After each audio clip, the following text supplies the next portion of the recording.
Welcome back, friend. Let me start by saying that I think you are all very...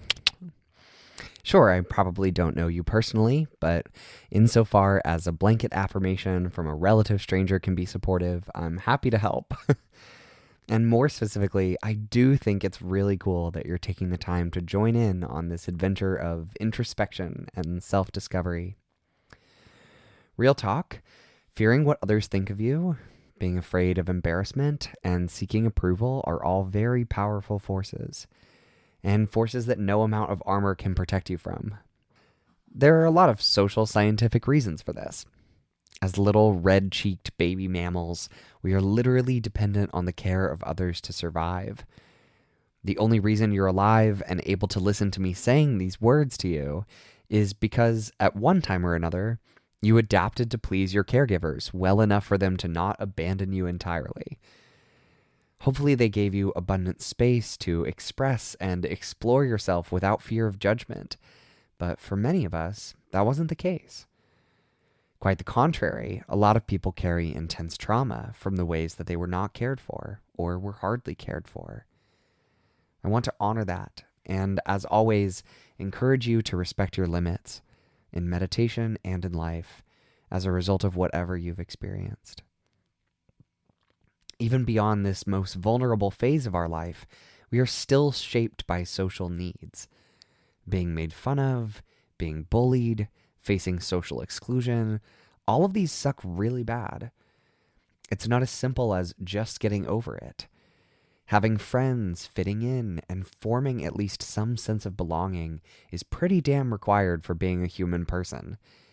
Caring what people think is an extremely addictive, highly intense game designed for people everywhere. And at the same time, it's easy to get swept up in it, to care too much. When we allow our actions to be driven by the fear that we aren't, we can pursue things that we don't actually want or need. What starts as a real solution to a real problem, say putting on a thimble after getting a splinter, can start to spiral. Especially if we're being told that we are weak, that our thimble isn't real armor, and people mock our soft vanilla strawberry skin, which, if I'm being honest, sounds like exactly the kind of skin I want. It's not as simple as the cliched advice, comparison is the thief of joy. I mean, sure, if you find that you're willfully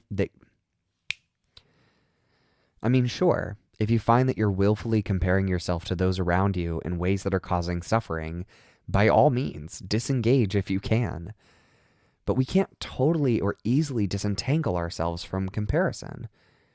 Constant targeted advertising and shitty-ass gender norms and social media algorithms designed to overstimulate the dopamine receptors in your brain are all pretty unavoidable realities that we're dealing with. Like, for real, drop ball is very addicting. Which is just my stupid way of pointing out that these are social systemic problems at least as much as they are personal ones. We might be able to learn to say with confidence, I absolutely disagree. But it's also true that people or companies shouldn't follow us around shaming us. Regrettably, for today, one of those is more in our control than the other.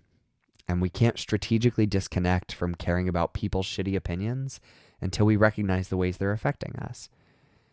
But if you can manage to not care whether people think you're dressed like a lady, I swear you can bust through mountains. Trust me, dude, I'm smarter than everyone. So, let's spend some time getting clear about what's happening in our world right now. Skedow!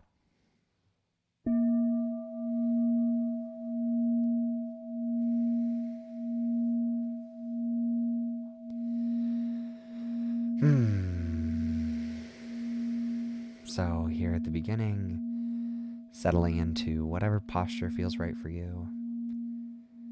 A balance of alert and relaxed, or just sprawled out in whatever shape feels cozy. You can begin with a couple deep breaths, or sighs, or moans.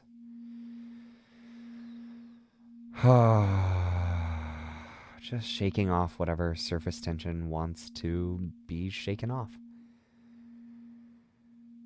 Letting the rest of it stay. not needing it to change. Taking a moment of appreciation for all that you're carrying, for all that comes before. And setting those things aside too, for now.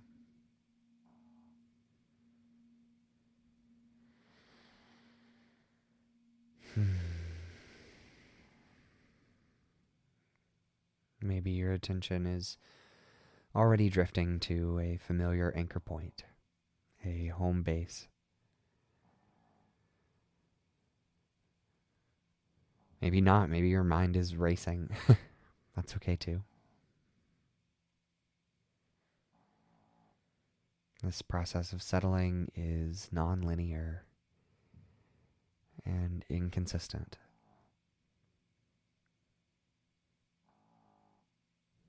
And we commit to whatever we're focused on again and again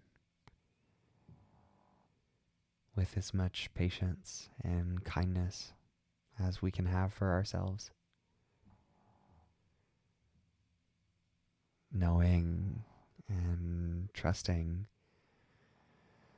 that there's a reason for the things that we are carrying in this way.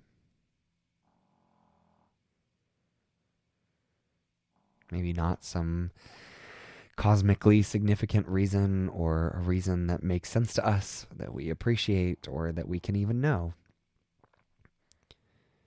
But that there are a million factors of the entangled world all combining to make us this shape that we are right now.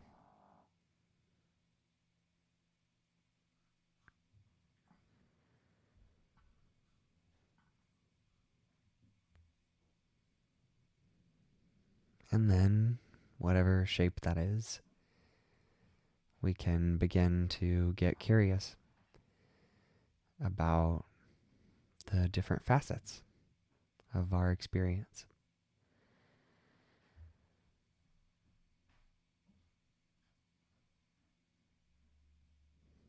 Simply noting the sounds and sights and feelings inside us and around us.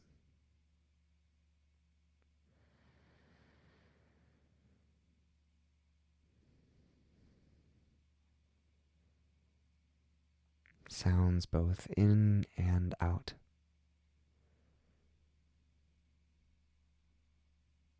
The sound of thoughts, of words in your head, and the sound of the environment around you. Noises created by other creatures and machines, or the sound of silence.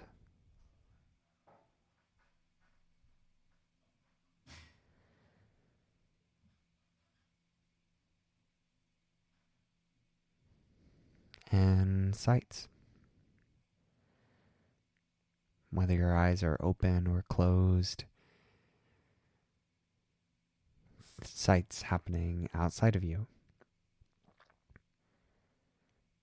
Maybe material objects in the space that you're in. Or if your eyes are closed, a swell of colors, a weird black neon kaleidoscope, or flashes of images as they appear and fade.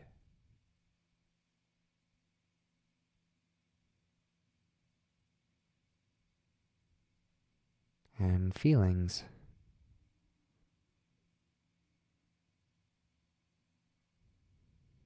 Sensory feelings like fabric on skin or body touching the ground.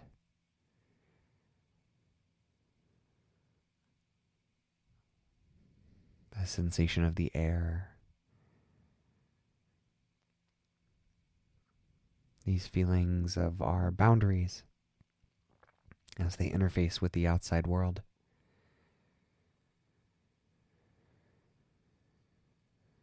And internal feelings emotion states, boredom or agitation, hunger, maybe also contentment or gratitude or joy.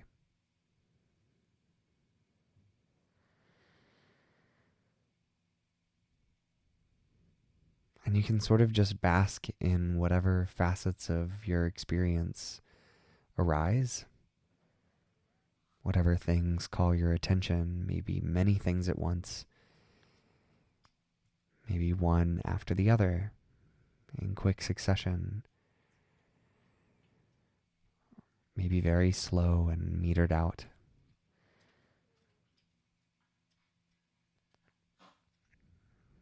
Whatever's there, just getting curious and clear about it. Not needing it to change or be different. But if you are needing it to change or be different, feeling okay with that too.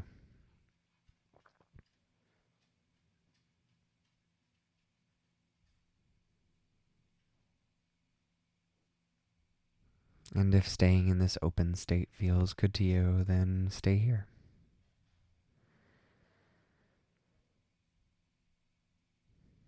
But if your mind is looking for something clearer to support this practice,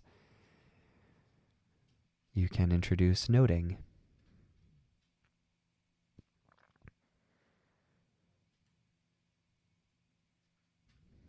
To keep things relatively simple, you can use the 3 categories of see, hear, and feel.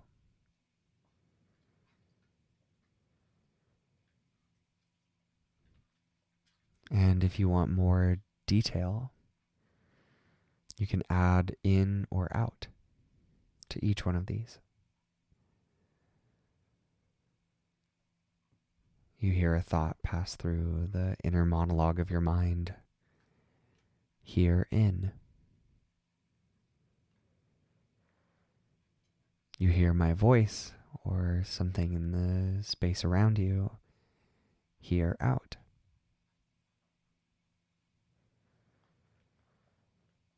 An image flashes on the mental screen or in your imagination. See in.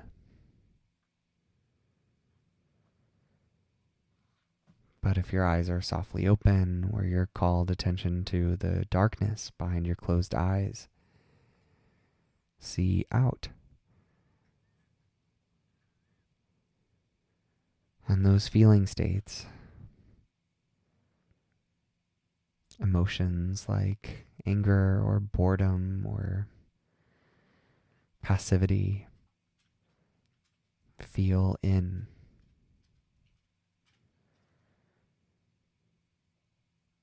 And those places at your boundaries, skin touching skin, or back pain, or an itch, feel out.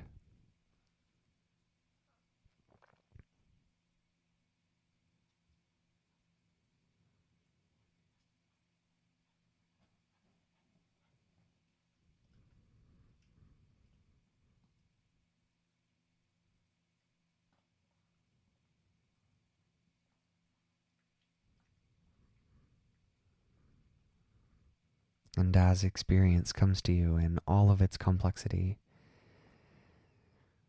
you can assign it one of these 6 notes. See in, hear out, feel out, hear in.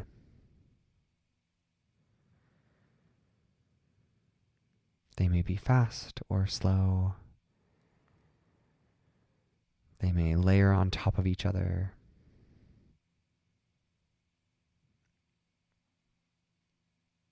You don't have to worry about getting every single one, about pinning down every iota of your experience. Just let them come to you.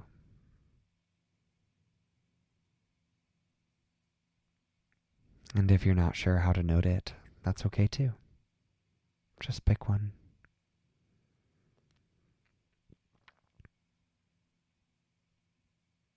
We use these notes not to get it right,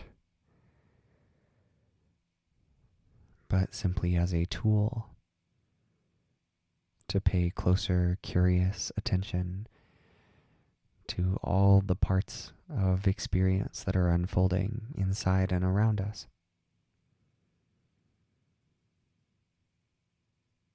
To get as clear as we can about what's there right now.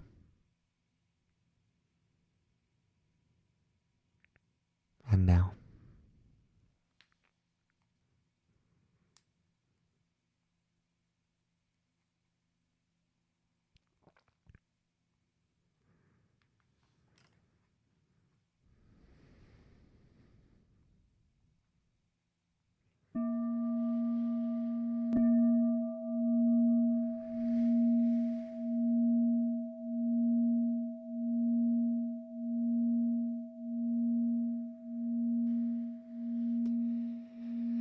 All right. Great work. You did it. Whether that experience was amazing or pretty insufferable for you, it's all okay. In our next session, we will move on from this practice of clarity to a new skill of equanimity, of practicing being okay with what's there, or being okay with not being okay with what's there. If this noting feels good for you, like with the object of focus of home base or the practice of concentration, these are sort of nesting or stacking skills, if you will. You always have permission to go back to something simpler, to something different. You can always ignore what I'm saying or adapt it into something else or walk away from practice altogether. All of these are just different tools and strategies for you to come into contact with yourself, to check in on what's happening and see if you can find a little bit more space for your experience. So as we move from this practice, always feel empowered to come back to this. And this practice of noting, of see, hear, feel, can be a rich practice all on its own.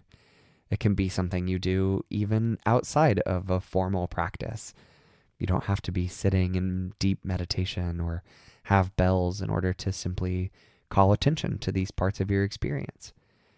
It could be that this informal noting as you move throughout the day, walking down the street, you see a bird and you hear a squirrel chitter and you note these things, can create a little bit more space, even in a small way. So absolutely feel free to play with this, especially if it feels good and rich and delicious.